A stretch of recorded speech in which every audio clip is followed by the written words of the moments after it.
ക്യൂബീസ് taste ഹിബിൻ്റെ പുതിയ വീഡിയോയിലേക്ക് ഏവർക്കും സ്വാഗതം. മുരിങ്ങയില കൊണ്ട് നമ്മൾ പല വിഭവങ്ങളും ചെയ്യാറുണ്ട്. മുരിങ്ങയില കറി വയ്ക്കും, ചമ്മന്തിപ്പൊടി ഉണ്ടാക്കും. പക്ഷെ ഇതുപോലെ ഒരു ചമ്മന്തി ഒന്ന് നിങ്ങൾ അരച്ചിട്ടുണ്ടോ? ഇല്ലെങ്കിൽ നിങ്ങളൊന്ന് അരച്ച് നോക്കണേ. വളരെ എളുപ്പമാണ്, ചോറിനൊക്കെ കൂട്ടാൻ നല്ല ടേസ്റ്റാണ്, നല്ല ഹെൽത്തിയാണ്. അപ്പോൾ നമുക്ക് ഈ മുരിങ്ങയില ഞാൻ കഴുകി എടുത്തിട്ടുണ്ട്. അതിനെ നമുക്ക് എന്താ പറയുക, ഒന്നുള്ളി എടുക്കണം. ഒന്നുള്ളുമ്പോൾ നമ്മൾ ചെറിയ ചെറിയ കമ്പുകളുണ്ടെങ്കിലും കുഴപ്പമില്ല. അപ്പോൾ ഇങ്ങനെയൊന്ന് ഊരി അങ്ങോട്ട് എടുത്താൽ മതി. ഇതുപോലെ. അപ്പോൾ ഇനി നമുക്ക് ഇതെല്ലാം ഒന്ന് കമ്പിൽ നിന്ന് ഒന്ന് വേർപ്പെടുത്തിയെടുക്കാം. നമുക്ക് ഇഷ്ടമുള്ള അത്രയും അളവെടുക്കാം കേട്ടോ. ഇത്രയും മുരിങ്ങയില ഉണ്ടെങ്കിൽ നമുക്കൊരു 6-7 പേർക്ക് കഴിക്കാനുള്ള ചട്നി നമുക്ക് ഉണ്ടാക്കാൻ പറ്റും. അപ്പോൾ ഇത് എല്ലാം നമ്മൾ ഒന്ന് എടുത്തിട്ടുണ്ട്. ഇത്രയാണുള്ളത്. ഈ പാത്രത്തിന് നന്നായിട്ട് നിറച്ച് ഒരു കപ്പിൽ കൂടുതലുണ്ട് കേട്ടോ ഇത്. പിന്നെ നമുക്ക് അതിന് ആവശ്യമുള്ള സാധനങ്ങൾ എന്തെയാണെന്ന് നോക്കാം. നമുക്കറിയാമല്ലോ ചട്നി അരയ്ക്കാനുള്ള എന്തൊക്കെയാണ്. അപ്പോൾ കുറച്ച് തേങ്ങ, ഒരു പിടി തേങ്ങ എടുത്ത് വെച്ചിട്ടുണ്ട്. 2 വറ്റൽമുളക്, ഒരു പച്ചമുളക്, ചുവന്നുള്ളി, വെളുത്തുള്ളി, ഇത്തിരി പുളി, ഇത്തിരി ഉഴുന്നിങ്ങോട്ട് വേണം കേട്ടോ. പിന്നെ എരിവൊക്കെ നമ്മുടെ ഇഷ്ടത്തിന് ചേർക്കാം. 1-2 പച്ചമുളകൊക്കെ വയ്ക്കാം. നമുക്കൊരു പാൻ അടുപ്പത്ത് വയ്ക്കുക. അതിനകത്തേക്ക് ഒരു സ്പൂൺ വെളിച്ചെണ്ണ ഒഴിച്ചു കൊടുക്കാം. പാൻ ചൂടായിട്ടുണ്ട് കേട്ടോ. ഇനി നമുക്ക് അതിനകത്തേക്ക് ഒരു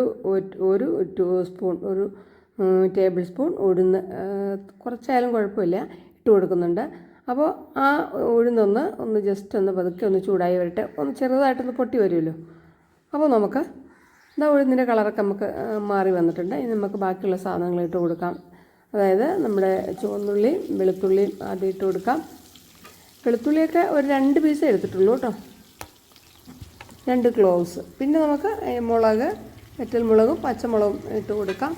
ഒന്ന് വാടി വന്നോട്ടെ. നമുക്ക് ഒത്തിരി നേരം ഒന്നും വഴറ്റേണ്ട ആവശ്യമില്ല. ഇനി ഒത്തിരി കറിവേപ്പിലയാണിത്. അപ്പോൾ എല്ലാം ഒന്ന് ഇനി നമുക്ക് ആ തേങ്ങയും കൂടെ ചേർത്ത് കൊടുക്കാം. എന്നിട്ടൊന്ന് പതുക്കെ ഒരു 10-20 സെക്കൻഡ് വരെ. ഇനി നമുക്ക് ആ മുരിങ്ങയിലയാണ് ഇട്ട് കൊടുക്കേണ്ടത് കേട്ടോ. മുരിങ്ങയില ജസ്റ്റ് ഒന്ന് വാടി വരണം. അതിന് വേണ്ടിയാണ് എല്ലാത്തേക്ക് ഇട്ട് കൊടുക്കുന്നത്.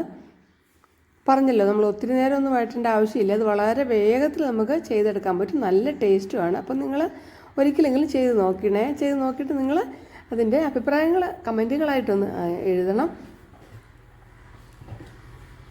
അതുപോലെ വീഡിയോ ഇഷ്ടമായാൽ നിങ്ങൾ ലൈക്ക് ചെയ്യണേ, മറ്റുള്ളവർക്കൊക്കെ ഒന്ന് ഷെയർ ചെയ്ത് കൊടുക്കണം. അപ്പോൾ നമ്മൾ ഇതെല്ലാം ഒന്ന് പാകത്തിനായിട്ടുണ്ട്. അപ്പോൾ അതിനകത്തേക്ക് ലാസ്റ്റ് നമ്മൾ ഇട്ടത് പുളിയാണ്. പിന്നെ ഒരു അല്പം ഉപ്പും ഒക്കെ കുറച്ച് മതി. അപ്പോൾ നമ്മൾ തീ ഓഫ് ചെയ്തിട്ടുണ്ട് കേട്ടോ. നമുക്കിത് അരച്ച് എടുത്തതാണിത്. മിക്സർ ജാറിലിട്ട് വേണമെങ്കിൽ ഒരല്പം വെള്ളം ചേർക്കാം, ചേർത്തില്ലെങ്കിലും കുഴപ്പമില്ല. നമ്മളിത് ഇതിനകത്തേക്ക് പാത്രത്തിലേക്ക് മാറ്റുന്നുണ്ട്. ചോറിൻ്റെ കൂടെ കഴിക്കാൻ നല്ല ടേസ്റ്റാണിത്.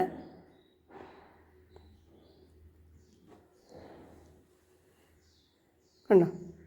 നമുക്കൊന്ന് ഉരുട്ടിയെടുക്കാം. എൻ്റെ ചാനൽ ആദ്യമായിട്ടാണ് കാണുന്നതെങ്കിൽ ഒന്ന് സബ് ചെയ്യണേ. സബ് ചെയ്യുമ്പോൾ ബെല്ലേക്ക് എനേബിൾ ചെയ്ത് ഓൾ എന്ന ഓപ്ഷൻ ഒന്ന് സെലക്ട് ചെയ്യണം. കണ്ടോ? ഇതാണ് നമ്മുടെ മുരിങ്ങയില ചട്നി.